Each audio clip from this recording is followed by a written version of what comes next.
first, tell me a little bit about how you were alerted that some of these items had been placed in this dumpster behind, the building at KC. Sure. Well, I was tipped off by a contact that just said they were tossing out some music, and I was like, oh, I kind of want to see what's over there. So I just kind of drove after there one day after work and started looking inside.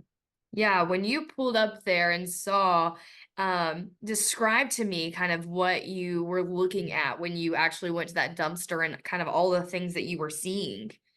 Well, I'll tell you, I had heard that they were throwing away some music, and when I pulled up to the building, I saw this 20-foot dumpster in front of the building. And when I pulled up, I figured it was full of like students' belongings because people move out at the end of the semester, various garbage, yada yada. But then when I climbed up to look, I stared for like a good 20 seconds, just like, man, what? From wall to wall, 6 or 7 feet deep, like thousands of CDs, thousands of priceless scores and vinyl records. And I'm not really a dramatic person, but I am someone that's usually pretty good at processing stuff real quick and moving on just like that. But I had to like stare for a good 20 seconds and just like internally process what I was seeing before I could like climb in. With it, you hopped in and you started kind of going through all of it, seeing what you could find. Describe to us a little bit of all of the things that you were finding and kind of the thoughts that were going throughout there.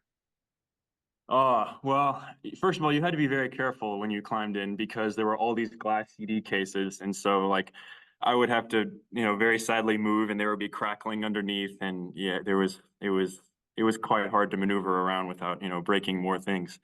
But as far as the stuff I saw, I don't even know where to begin. I guess the piano collections of Turk and Alexander Boggs Ryan, both of which had thousands of piano students over the course of their careers. This was, but Boggs Ryan was the piano teacher, I believe, at the late 40s until the early 60s when Andine Turk had her tenure of 3 or more decades. I'm not sure how long she was there, but they're the course of about 50 years worth of Kilgore College's piano studio history.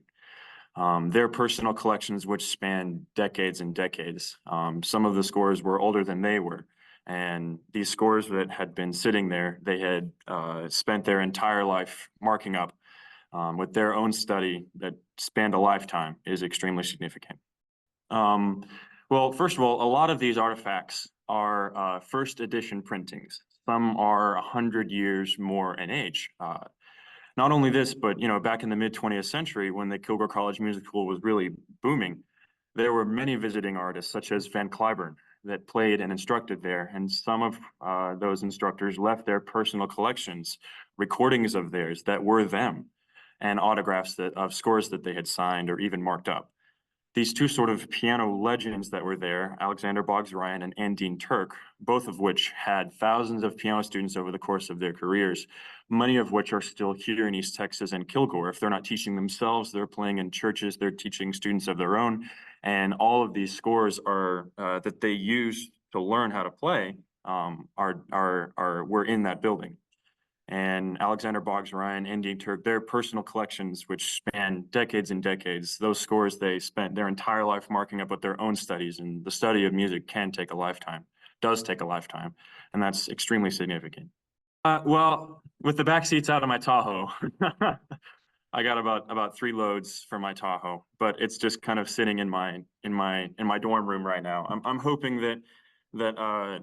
that Kilgore will come back and say, we would like these back. We would like to reinstate these and put them in a museum. And so I've had people come and ask me for scores and stuff like that. But I think it's a good idea for anybody that has taken from that litter that we kind of keep it ourselves right now, because Kilgore may come back and ask for it. And if it does belong, we should do the right thing and give it back. Well, my original intent was just to say that me and my friend had a fun afternoon collecting sheet music. But I'm also really glad that this greater issue is now being talked about, which is how our generation is treating the culture of our past.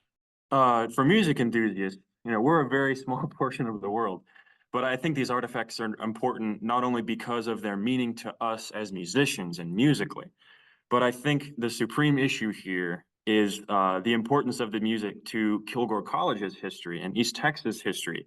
and the universal culture of music as a whole worldwide, even bigger than East Texas.